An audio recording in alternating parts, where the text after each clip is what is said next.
Ce que j'ai vu depuis le début, c'est un processus qui part depuis les labours. Et nous sommes venus ici au mois de septembre avec le ministre Mambaignan. Et aujourd'hui, c'est l'aboutissement en fait de ce processus-là, qui en réalité va marquer aussi le démarrage de notre processus qui est celui des aménagements de ce domaine agricole de CEFA. Le chemin a été à la fois long et court.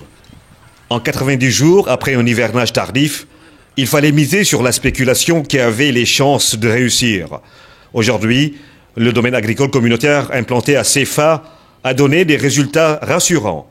Et l'on parle désormais de l'or jaune du Pacao. Les gens commencent à se dire, mais c'est possible. C'était ça l'objectif en réalité. De faire comprendre aux gens que c'était possible de produire du maïs en quantité et en qualité dans cette région. Il fallait de la volonté et cette volonté a été insufflée par le chef de l'État lui-même. Près de 200 millions de francs CFA ont été déboursés pour les intrants, le matériel agricole et le recrutement des jeunes techniciens. Des labours à la récolte, ce sont quelques 6 000 emplois temporaires qui ont été créés, avec près de 400 millions injectés dans l'économie locale. Il faut comprendre que le domaine agricole, c'est un incubateur d'entrepreneurs agricoles. S'il fallait retenir une seule phrase de ce qu'est un domaine agricole, c'est cela. La suite, ce sera de réfléchir, et ça c'est en train d'être fait parce que l'étude de faisabilité est terminée, pour voir quelle est la zone où on pourra faire les 2 prochains forages, parce que nous allons démarrer avec les aménagements. Nous allons faire de la culture sous serre et du open field, 40 à 50 hectares.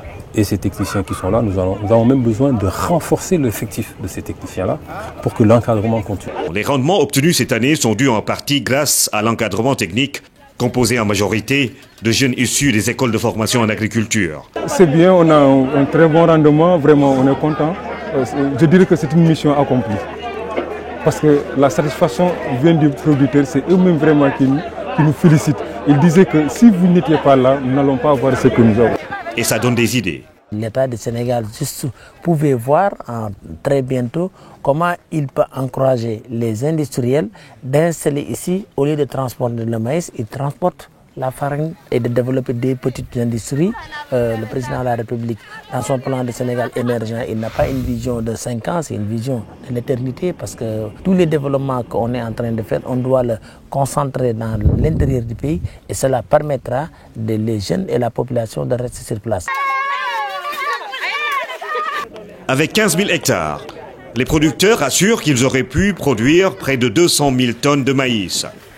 Toutefois, les premiers grands aménagements en vue pour la saison prochaine devraient donner à ce programme des domaines agricoles communautaires un nouvel élan vers l'émergence agricole dans la partie sud du Sénégal.